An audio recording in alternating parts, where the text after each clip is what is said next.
Assalamualaikum warahmatullahi wabarakatuh. Halo guys, kembali lagi dengan saya. Kali ini saya mengundang dua narasumber, yaitu Rita dan Rafiul, untuk berbincang-bincang tentang sang proklamator kita, Insinyur Soekarno. Oke, bagaimana kabar kalian berdua? Baik, alhamdulillah. Kali ini kita akan berbincang-bincang tentang sang proklamator kita, Insinyur Soekarno. Soekarno itu lahir pada tanggal berapa sih? Soekarno lahir pada tanggal 6 Juni 1901. Nama asli beliau itu Kaesno, karena waktu kecil sering sakit-sakitan maka diganti oleh ayahnya menjadi Soekarno. Nama orang tua dari sang proklamator kita Soekarno itu siapa? Ayah beliau bernama Raden Seko Diharjo dan ibunya bernama Ida Ayu Dewantan. Kebetulan juga ibu dari Soekarno itu keturunan Raja Bali, jadi keluarga beliau sangat menghormati Bali. Selain beliau dikenal sebagai sang proklamator dan juga presiden pertama Indonesia, beliau juga dikenal di kalangan masyarakat presiden yang memiliki banyak istri dan anak. Ya, benar. Istri Soekarno ada 10, dari 10 istri Soekarno hanya 6 istrilah yang memiliki anak dari Soekarno. Dan hanya Fatmawatilah istri Soekarno yang paling terkenal di kalangan masyarakat karena beliau yang bertugas menjahit sang saka merah putih waktu proklamasi kemerdekaan Indonesia yang pertama kali. Dan Soekarno memiliki 11 anak. Dari 11 anak Soekarno itu hanya Megawati Soekarno Putrilah yang dikenal di kalangan masyarakat karena beliau pernah menjabat sebagai presiden Indonesia yang kelima. Lalu gimana sih latar belakang pendidikan beliau atau Soekarno itu sampai beliau mendapatkan gelar RI atau insinyur? Pasti beliau menempuh banyak pendidikan. Iya, benar. Soekarno pertama kali mengenyam pendidikan di Tulungagung, lalu dipindahkan oleh ayahnya karena ayahnya yang bekerja di sana sebagai guru. Di Mojokerto, Soekarno sekolah di tempat ayahnya bekerja, yaitu di Eastland School. Kemudian pada tanggal 1911, Soekarno pindah ke Elpas Leger School (ELS). Pada tahun 1915, Soekarno lulus dari ELS dan melanjutkan ke HBS di Surabaya, Jawa Timur. Soekarno diterima di HBS karena bantuan kawan ayahnya, yaitu Cokro Aminoto. Beliau bahkan memberikan Soekarno tempat tinggal di pondoknya. Di sana Soekarno bertemu dengan para pemimpin Serikat Islam. Di sana Soekarno juga aktif dalam kegiatan organisasi pemuda Trikoro Dharma, dibentuk sebagai organisasi dari Budi Utomo. Kemudian berganti nama menjadi Jongjava atau orang muda Jawa, pemuda Jawa pada 1918. Selain itu, Soekarno juga aktif menulis di harian Oetelsan India. Kemudian pada tahun 1920, Soekarno lulus dari HBS. Apakah setelah lulus dari HBS, apakah beliau melanjutkan pendidikannya? Ya, beliau melanjutkan pendidikannya di ITHS yang sekarang dikenal sebagai ITB. Menceritakan sejarah ITB, beliau mengenal pendidikan berapa lama? Soekarno mengenyam pendidikan selama 6 tahun sampai mendapatkan gelar RI. Dan selama 6 tahun tersebut, beliau berinteraksi dengan para pemimpin organisasi nasional Indonesia.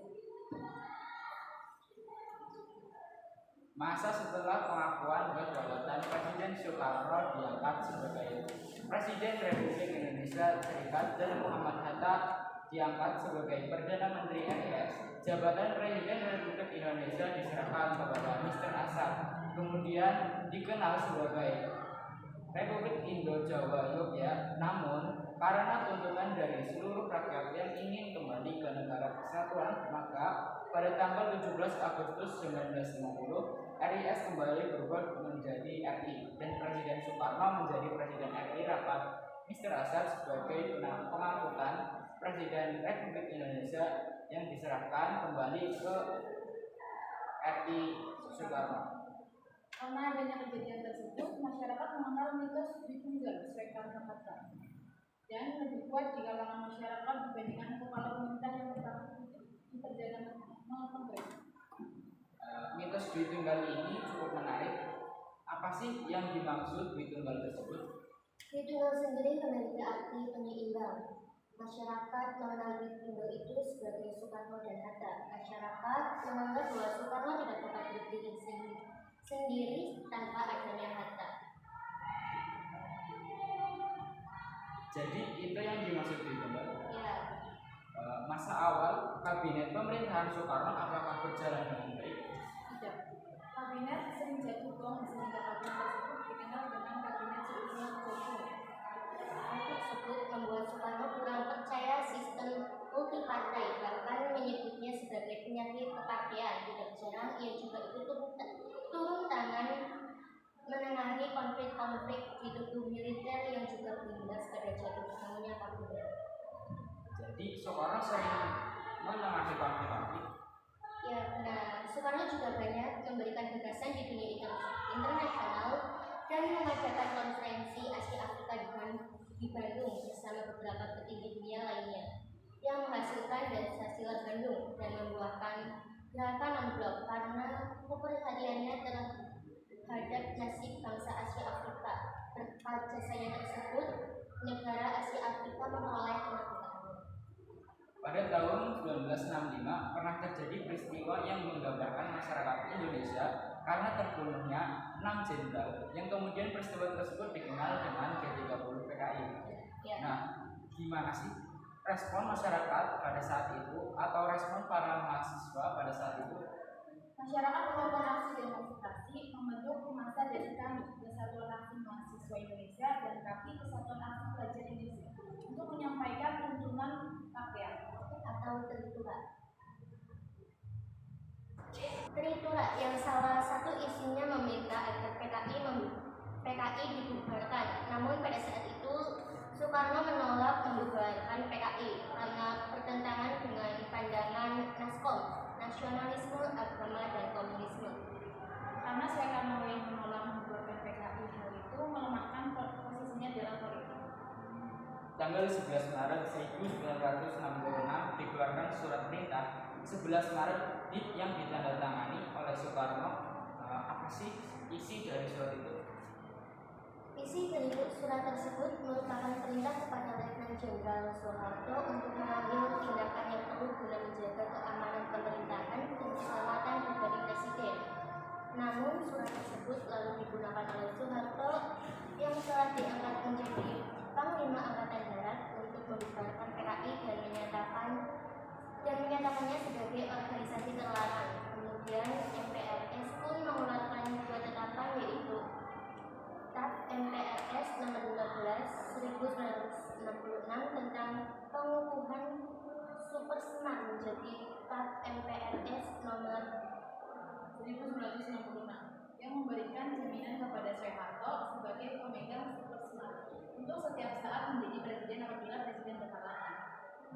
Di waktu itu Soekarno diminta untuk membuat pidato pertanggungjawaban mengenai sikapnya terhadap peristiwa G30S. Pidato tersebut berjudul Nawabsara yang dibacakan pada tanggal 22 Juni 1966. Namun pidato tersebut ditolak. Kemudian Soekarno diminta lagi untuk melengkapi pidato tersebut. Lengkap Nawabsara pun disampaikan oleh Soekarno pada 10 Januari 1967. Namun kemudian ditolak lagi oleh MPRS pada 16 Februari tahun yang sama. hingga pada akhirnya pada tanggal 20 Februari 1967 Soekarno menandatangani surat pernyataan penyerahan kekuasaan di Istana Merdeka. Dengan ditandatanganinya surat tersebut, maka Soeharto menjadi kepala pemerintahan Indonesia. Setelah melakukan sidang istimewa, maka Dalam Atas pun mencabut kekuasaannya Presiden Soekarno, mencabut gelar pemimpin besar revolusi dan mengangkat Soeharto sebagai Presiden RI hingga diselenggarakan pemilihan umum berikutnya. Setelah Soekarno turun jabatan sebagai Presiden Republik Indonesia, gimana sih kehidupan beliau setelah turun tidak menjadi presiden? Setelah Soekarno turun jabatan, beliau ditahan di rumahnya di daerah Batu Tulung Bogor, lalu dipindahkan ke Wisma Yogyakarta pada 1969. Selama penahanan, kesehatan beliau memburuk. Padahal seperti yang kita tahu, pada saat itu Soekarno mengalami penyakit ginjal kronis. Ginjal kanannya sudah mati, sedangkan ginjal kirinya hanya berfungsi 25%. Selain itu, ia juga mengidap sakit jantung dan darah tinggi. Selama ditahan, diagnosis baru muncul seperti rematik dan katarak. Dalam kondisi demikian, beliau pun masih harus menjalani integrasi dari soal keterlibatannya dalam 30S. Tapi yang paling tragis dari Soekarno ini adalah kenyataan bahwa ia harus menghadapi semua itu sendirian. Beliau menjaga dengan ketat dan diputus dari hubungan luar, bahkan anak dari istrinya harus mendapat izin khusus. Untuk sekedar menemuinya itu pun dengan waktu terbatas. Sampai akhirnya Bung Karno terkena depresi. Setiap hari hanya duduk sambil termenung, malah kadang-kadang makan sendiri. Memorinya berubah, kesehatannya terus menurun. Pada 11 Juni, Soekarno dilarikan ke RSPAD Gatot Subroto karena kondisi tubuhnya memburuk. Di saat-saat kritis, Muhammad Hatta datang menjenguk pada tanggal 19 Juni. Setelah sekian lama, mereka tidak bertemu. Akhirnya mereka berdua bertemu kembali. Kemudian Soekarno mendapatkan kabar gembira bahwa Dewi, istrinya, akan datang menjenguknya. Namun beliau masih tertahan di Singapura karena belum mendapatkan izin resmi dari Soeharto. Lalu keesokan harinya Dewi mendapatkan izin. Tidak lupa di waktu itu Dewi membawa serta buah hatinya dengan Soekarno, yaitu Kartika Sari Dewi. Di waktu itu Kartika baru berumur 3 tahun. Karena lahir di Jepang, Soekarno belum pernah melihat anaknya hingga saat itu.